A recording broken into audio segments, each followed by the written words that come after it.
Marvillous Beats. People look at me as bridging the gritty roots of hip hop, infusing it with the super classical instrument, by Cynthia Gross, published September 9, 2021. Bronx, New York born, DC-based violinist, producer, engineer, and actor, Marvillous Beats is no stranger to success.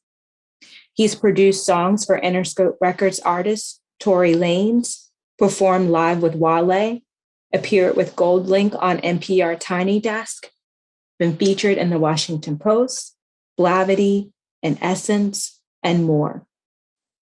After only a few minutes of conversing with Marvillous Beats, you realize one of the secrets to his growing appeal exists in his warmth, authenticity, and ability to serve as a bridge to connect things that would otherwise be fragmented.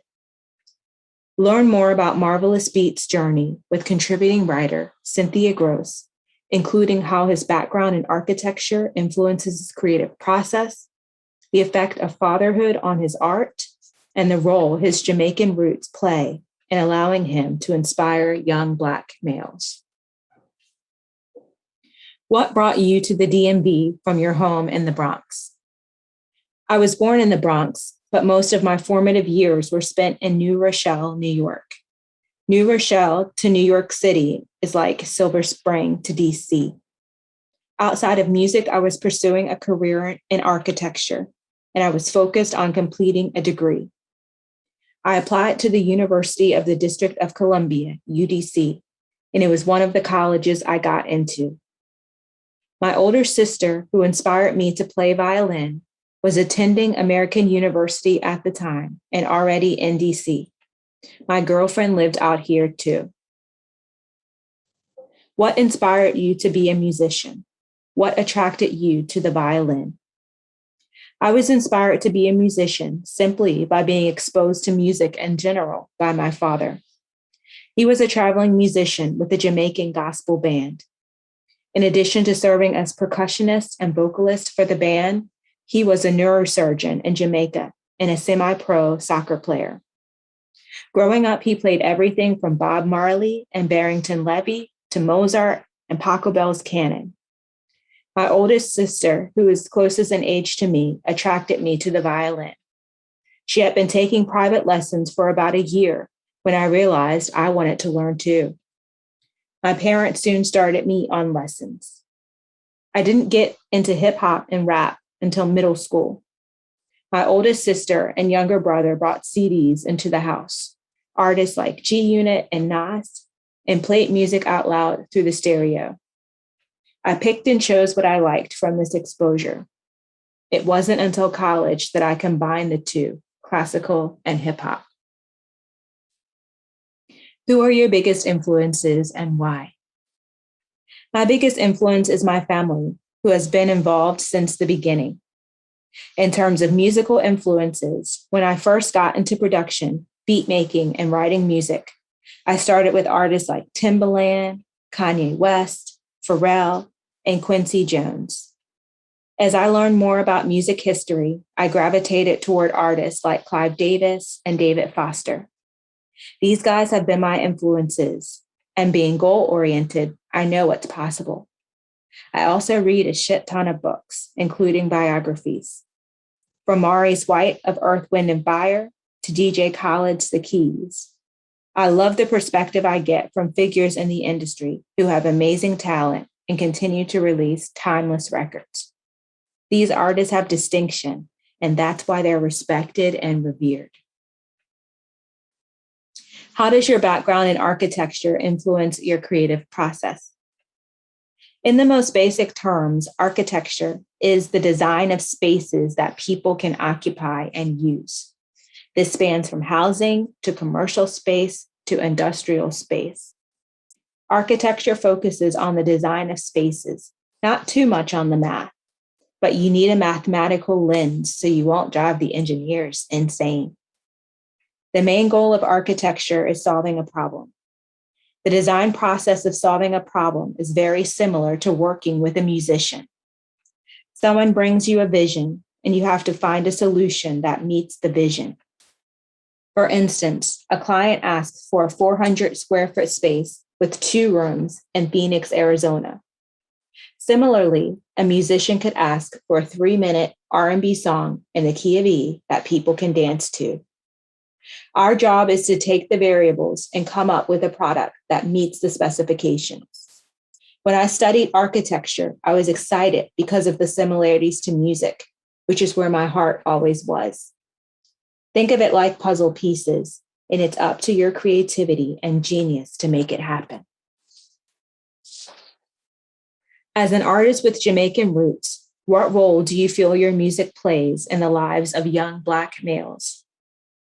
Whenever I hear fans in person and on my social say, "My kid loves what you do," or "I showed this video to my daughter and now she wants to play violin," it's definitely surreal. I'm human just like everyone else, and it's still hard to fathom that I've become a role model since it is not what I set out to be. I've grown to be very selective about the content I put out because of this. I'm in one of the most uncensored genres ever, hip hop and rap. I had to work through an identity issue when I started to play violin. I've always worked across genres, from street and gangster rappers to backpack rappers who are more lyrical, to the classy and professional vibe that's characteristic of traditional violin. Over time, I found the bridge that allows me to take the energy of hip hop and combine it with classical music. I think this is what resonates with wide audiences. People look at me as bridging the underground, gritty roots of hip hop and fusing it with this super classical instrument. My shows draw a wonderful blend of audiences, kids from the Middle East, to Caucasian baby boomers, to Black teens. Most of all, what I really appreciate is when I inspire young Black men. I never saw Black string players growing up, ever. People on the streets tell me boldly, "I've never seen a Black man play strings." I've expanded to play in hospitals, schools, and more because of the need in the community. Now with social media, I'm connected to other violinists of color around the world, and they feel the same way. I'm definitely thankful. I feel spiritual energy around what I do, and I'm 100% honored to have become this inspiration for the youth. How does fatherhood influence your art? I've started to lean more into being an inspirational figure because I definitely want my daughter to feel that energy. Over the years, I've seen how my music has inspired kids who are not my own. I want my daughter to grow up believing that with the right discipline, you can go after what you want. I've also become more open to genres and moods of music. Chill hop and easy listening music, for instance, and not always going for the Billboard Top 50 party songs. I've been experimenting with a chill, smooth, jazz-inspired sound specifically for children that's easy to create with the violin. This includes meditative relaxation music sparked by my experiences with fatherhood. A year and a half into becoming a father, this untapped space finally caught my eye, and I wondered why I hadn't explored it sooner. Timing is everything. I realized it's okay to take a small break from hip hop and spend some time in the easy listening genre. What's something you believed earlier in your career that you think about differently now?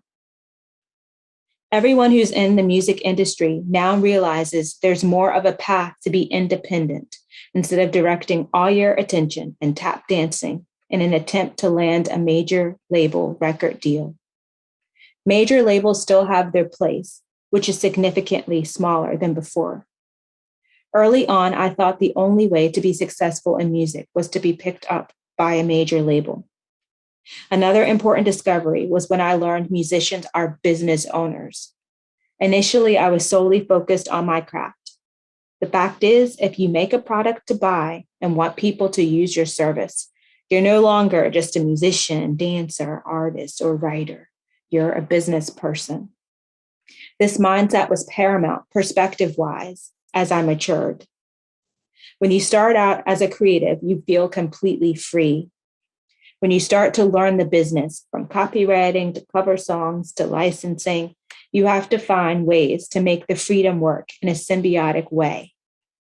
Part of me has become more free, and other areas have become less so because I now understand market supply and demand. You've worked with a growing number of celebrities. What's your favorite moment? I have two longtime favorites. One is my first time performing live with Wale at the Fillmore in Silver Spring. The other super cool one is when I had an opportunity to be part of a show I watch all the time, NPR.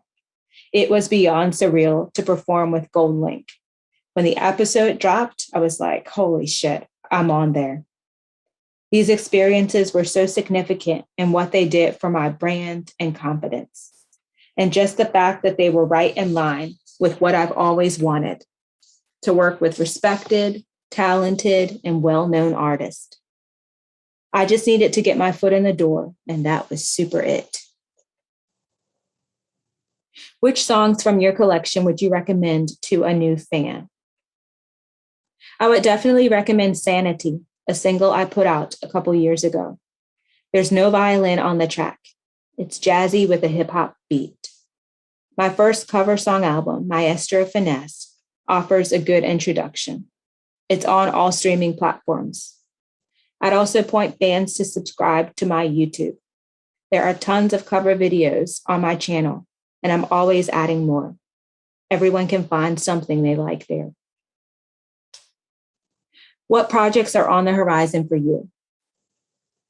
I'm part of the garage soul band Controlled Chaos, which is led by Jonathan Libus.